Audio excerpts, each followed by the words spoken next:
Le damos continuidad a nuestra serie de entrevistas 2023, conociendo a los candidatos a la presidencia de la República, su forma de pensar, de planteamiento, su propuesta y sobre todo pues esta conexión que hay ya con los votantes, de tal manera que hoy damos la más cordial bienvenida al doctor Manuel Villacorta del partido Voz, quien se postula precisamente para la primera magistratura del país. Doctor, bienvenido, gracias por estar esta noche aquí en Noticiete. Muchas gracias, Luis, es un honor estar con ustedes esta noche en directo, comunicarnos con nuestro pueblo. Gracias. Obviamente usted tiene una trayectoria profesional, también ya una trayectoria política, pero para pues quizás las nuevas generaciones y quienes deseen conocer un poco más del doctor Manuel Villacorta, ¿quién es Manuel Villacorta y cuál es su proyección hacia la presidencia de la República? Pues mira, Luis, siempre he estado vinculado con las ciencias sociales, ¿verdad? Mi padre realmente fue mi gran mentor, egresado de la Universidad de San Carlos con la carrera de Ciencia Política. Por azares del destino tengo que dejar voluntariamente el país. Estudio comunicación social en Londres, estoy como embajador en Israel durante 1 año y meses, renuncio cuando llega el FRG al poder, me traslado con mi familia a España, donde termino mis estudios doctorales, ¿verdad? Y posteriormente a Estados Unidos, donde estuve más o menos 10 años viviendo como migrante. Viví todo el proceso del ajuste migratorio, lo conozco bien. Mis hijas se quedan allá ya como ciudadanas, yo decido retornar, devolverle mis papeles al consulado aquí en la Avenida de la Reforma y decirle, señores, muchísimas gracias por el apoyo, pero ya no retorno más que como turista. Y es que ahora me movilizo con una visa de turismo. Eso ha sido, y mi vocación pues siempre han sido las ciencias sociales y he entendido que tenemos que dar un paso adelante con decisión, con fuerza, para la participación política, porque si no, no cambiamos el país. Pertenece usted ahora al partido Voz. Cuéntenos un poco sobre la ideología de este partido y cómo se identifica usted con la forma en que se está llevando a cabo pues la dinámica de este partido, ¿no? Sí, pues mira, el partido es un partido nuevo. Yo diría que este es un fenómeno inédito, es un partido que tiene 4 meses de haber surgido. Hubo muchos bloqueos deliberados para que el partido no surgiera. Sin embargo, la persistencia del trabajo de los diputados del grupo parlamentario de oposición lo logró. A 4 meses ya hemos crecido impresionantemente, tenemos presencia en más del 80% de los municipios, en 80% de los departamentos. Mucha gente joven, los afiliados son gente que en promedio no rebasa los 30 años. Estamos generando mucha simpatía y confianza, mucha gente pide adherirse al partido o afiliarse, ¿no? Es un partido socialdemócrata. Podríamos decir de una izquierda democrática que valora muchísimo la vigencia de un Estado fuerte y respeta también la existencia de un mercado, de la ley de la libre oferta y la demanda, la libre competencia, pero siempre teniendo un Estado como un ente regulador que vele por los derechos de todos los guatemaltecos sin excepción. Varios de los diputados que incluso buscan su reelección integran ya el partido Voz y han sido pues figuras que han bregado dentro de la política. ¿Qué relación tiene con ellos y cómo se perfila esta participación política para estas elecciones de todo este grupo? Sí, pues mira, brevemente, estos muchachos empezaron con la UNE. Cuando la UNE pega un viraje y deja de ser un partido socialdemócrata, ellos tratan de recuperarlo, no se puede. Hay todo un historial legal al respecto. Entonces deciden formar el partido Voz. Ellos han formado el grupo parlamentario de oposición, un grupo de diputados fuertes, decididos, valientes, que han denunciado cosas como la fórmula rusa, la compra de las vacunas ilícitamente, las mineras en Izabal, ahora la malversación de 67 millones en el hospital de Chimaltenango y muchas cosas más junto con Aldo Dávila. Han interpelado ministros, han hecho visitas a instituciones del Estado, han hecho un trabajo de fiscalización y denuncia en contra de la corrupción palpable. Yo creo que eso fue lo que más me motivó a identificarme con ellos, porque sí están comprometidos con un cambio en Guatemala. Eso definitivamente es cierto. Y en lo personal, ¿usted qué opina del tema de la reelección, digamos aquí en este caso del Congreso de la República, para quienes ya han ejercido como diputados? Claro, mira, hay distintos sistemas políticos en el mundo, ¿verdad?, que no lo permiten o que lo permiten 2 veces o que lo permiten en forma indefinida. Yo creo que la reelección es válida, es decir, si un diputado gana de nuevo las elecciones en función a que tiene el voto popular, yo creo que la decisión la tiene el soberano, que es el pueblo. Yo no estoy en contra de la reelección, estoy en contra, por ejemplo, de utilizar el sistema político bajo presiones más allá de lo lícito para consolidar candidaturas. Pero en el tema de la reelección, si un buen diputado, una buena diputada, ha hecho una buena gestión, ha ganado experiencia en el tema legislativo, pues yo creo que es oportuno que vuelva a participar, y si el pueblo le da el visto bueno, pues bueno, eso es la democracia.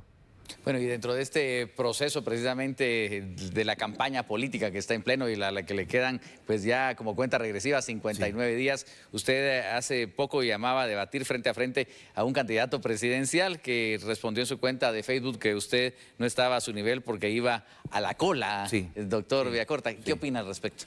Bueno, mira, te voy a decir, nunca pensé realmente, pues de hecho la idea no fue mía. Lo que ocurrió fue que me dolió, me molestó muchísimo la forma como él trató a una periodista guatemalteca, de una forma irrespetuosa, ¿verdad?, ofensiva. Y yo creo que ahí todos teníamos que manifestar de una u otra forma nuestra inconformidad. Y hubo por ahí algún muchacho de estos de la prensa alternativa con estos medios muy dinámicos que me llamó y me dijo, mire, doctor, yo creo que será conveniente un debate con más candidatos. Le dije, bueno, sería muy propicio con este señor en este momento. Y parece que hicieron el evento y lo sacaron a luz pública sin ni siquiera hacer consultas, pero bueno, mi respuesta fue de inmediato, yo asisto. Es el momento de ver quién puede y quién no puede defender una posición política. Él respondió de una forma ofensiva, que yo no estaba a su nivel, que yo iba a la cola, en fin, pero bueno, yo cumplí. Yo quise reivindicar no solo a la periodista, sino a la población guatemalteca ante una persona que creo que está generando una política ofensiva basada en el abuso de las redes sociales, pero lamentablemente no se dio. Pero bueno, esto es así, Luis, y tenemos que lidiar con eso. ¿Y qué opina de la campaña política en general? ¿Cómo ve la realización de parte de todos los actores hoy involucrados? Bueno, mira, yo creo y hay un gran déficit en materia, por ejemplo, de foros y de debates. Es importantísimo que los partidos tengan publicidad en la televisión, en la radio, vallas en carretera, eso está bien, pero realmente la población no va a votar por una foto, ¿verdad?, un eslogan. La población quiere oír a los candidatos y a las candidatas, ¿no? Saber de dónde vienen, qué han hecho en su vida, cómo conocen los problemas nacionales y qué proponen para solucionarlos. Y creo que este proceso se ha caracterizado por ser el peor en ese sentido. No ha habido debates, no ha habido foros, al menos debates y foros independientes, ¿no? Yo le he solicitado a las universidades, a los medios de comunicación serios, que traten de propiciar estos encuentros. Creo que estamos encontrando eco. Por lo demás, pues bueno, creo que ha sido un proceso escabroso, donde se ha vivido la judicialización de la política. Han quedado candidatos afuera, como Roberto Arzú, como Jordán Rodas y Telma Cabrera, que a mi juicio no debieron haber quedado afuera, debieron haber participado en función a que el tribunal permitió que sí corrieran otros candidatos que tienen unas limitaciones incluso de tipo penal muy graves. Entonces no hay equidad. Eso ha generado un mal sabor y cierta desconfianza. Esperamos que el Tribunal Supremo Electoral curse por la línea correcta de la historia, no se deje presionar por ningún tipo de grupo y pues sea transparente para que se cumpla con la Constitución y que lo que la ley electoral manda. Bueno, y obviamente usted no tiene dificultad para mostrarse ante las cámaras y expresar su opinión que pues empieza a generarse en este proceso de elecciones o en la campaña. Así que pues entiendo por lo que platicábamos antes de la entrevista que va a participar también de los foros que está organizando el Grupo Albavisión, ¿verdad? Yo he tomado la decisión total, Luis, de ir a todos los medios de comunicación que me inviten, ¿verdad? Guatemala es un país muy confrontado, ¿verdad? Muy intolerante, Luis. Incluso hasta el tema de la comunicación social se politiza, ¿no? Este medio es de derecha, este medio es de izquierda, este medio es de los grandes empresarios. Yo eso no lo veo. Yo veo nada más la oportunidad de tener una cámara, de tener la comunicación con la gente. Respeto la invitación. Yo iré a todos los foros, en todos los medios que se me invite. Bueno, y entremos un poco en el tema de sus prioridades de gobierno, de llegar Manuel Villacorta al poder, a ser presidente de la República. ¿Cuáles serían esos temas primordiales? Mira, yo fui nominado antes de ser candidato al partido Voz como coordinador general del plan de gobierno. Dentro de la filosofía política de nuestro partido, nos interesa mucho rescatar esta escuela de democracia, nos interesa que prevalezcan los derechos humanos y un verdadero sistema de justicia. En el tema de la política operativa, por ejemplo, una obsesión nuestra es combatir la pobreza y generar empleo. Esto a través de inversiones sanas, en donde se puedan pagar impuestos, salarios dignos a los trabajadores. Conlleva esto tener una infraestructura de avanzada, que es la que no tenemos. Estamos rezagados totalmente en América Latina, en carreteras, puertos, aeropuertos, pero sí queremos trabajar fuertemente en el tema de la infraestructura, en la reforma del Estado, Luis, porque el Estado ha venido de mal en peor, un proceso degenerativo en donde hay un incumplimiento total de las funciones del Estado.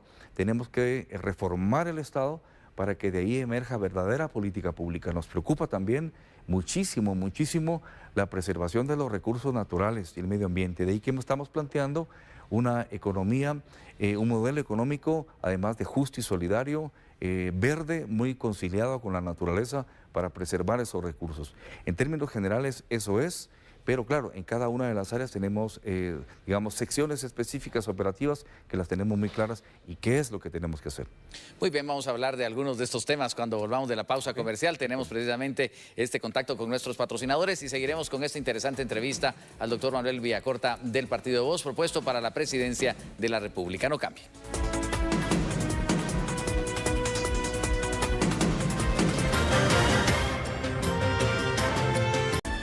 Aquí estamos de regreso con la entrevista esta noche en Noticiete al doctor Manuel Villacorta del Partido Voz, candidato a la presidencia de la República. Hemos abordado algunos temas de la ideología y de la visión que usted tiene a la hora de hacer gobierno, pero también hay temas medulares e importantes que podemos abordar en esta segunda parte, tal el caso de la juventud en Guatemala, que entiendo que es una preocupación que usted ha manifestado a través de su propuesta de campaña. Muchos de ellos no están encontrando oportunidades, se tienen que ir a la economía informal, lo que falta en este país es mucho la generación de empleo. ¿Cuál es su visión? ¿Cómo lograr incorporarlos a una economía del país? Bueno, mira, Luis, hay datos, ¿no? Como por ejemplo, que cada año se están graduando 200,000 jóvenes del diversificado y solo 10,000 encuentran un trabajo formal. Entonces tienes 190,000 jóvenes cada año que se suman al desempleo, al mercado informal o lo más grave y dramático que es a la migración a Estados Unidos. La juventud guatemalteca realmente está en una situación de mucha desventaja en relación con juventudes de otros países del mundo. La juventud, ¿qué es lo que quiere? Y todo lo que hicimos hacer jóvenes, Luis, primero la emancipación familiar y es normal.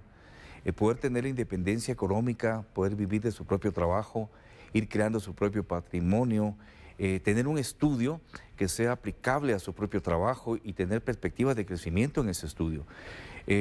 Lamentablemente Guatemala es un país, el sistema económico está virtualmente colapsado en ese sentido, no ofrece empleo, los empleos son demasiado informales a su vez, no hay certeza laboral para los muchachos, el tema del estudio se ha vuelto un privilegio, estar en una universidad, incluyendo la Universidad del Estado, implica recursos. Si tú estudias una maestría o un doctorado es carísimo, se convirtió en un privilegio y los jóvenes no se están formando como debieran. Pero con una universidad cerrada menos. Con tampoco, una universidad ¿verdad? cerrada también por lo que se está viviendo, las privadas son caras. Es una situación muy ingrata. Nosotros tenemos muy bien perfilado eso, queremos trabajar fuertemente dentro de lo que podamos hacer para la certeza laboral de los jóvenes cuando trabajan, ¿no? Que tengan certeza laboral, insistir en eso con los patronos.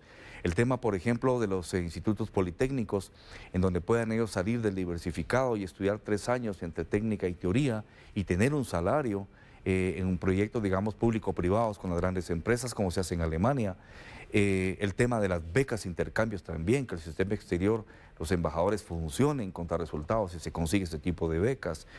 Promover las famosas startups, que son las empresas pequeñas de jóvenes, como en Israel, por ejemplo, en Alemania, que tienen todo el apoyo del Estado para poder trabajar generalmente en áreas como software y poder vender eso al exterior. Es decir, hay muchas cosas que sí se pueden hacer, pero en un país como el nuestro, donde ha venido un proceso degenerativo el hacer gobierno y la corrupción, obviamente la juventud ya no ha sido prioridad y eso es grave, porque es lo más importante que tenemos, la juventud, esos cerebros, esa capacidad laboral, mucha creatividad y no la estamos utilizando como se debiera, Luis. Bueno, usted ya lo abordaba, muchos se van del país, hay una fuga de cerebros también de Guatemala hacia el extranjero, pero ¿qué hacer con este tema de la migración, que realmente es un desafío para cualquier gobierno, ¿no? Mira, yo te doy un dato dramático. Todos los días se van de Guatemala 1.300 jóvenes, Luis, hacia Estados Unidos. Tú estás en Huehuetenango, en San Marcos, y los ves pasar en fila india que van hacia ese país a arriesgarse a pasar México con los dedos que implica llegar allá a ver cómo cruzan el río Bravo, el desierto, las bardas en California. Duele que la juventud sea expulsada. Yo hablé con un joven hace poco y le pregunté si estaba decidido ya en la frontera y me dijo, mire señor, es que mis necesidades pesan más que mi miedo y además yo ya no tengo nada que hacer en Guatemala. Es triste que se les esté expulsando, pero ¿por qué se van? Porque no tienen condiciones socioeconómicas, no hay empleo, no hay estudio, no hay estabilidad, no hay seguridad incluso personal. Cuando tú estás en Estados Unidos se encuentran migrantes de México, de Guatemala, de El Salvador, de Honduras, pero no encuentran migrantes de Costa Rica, Luis.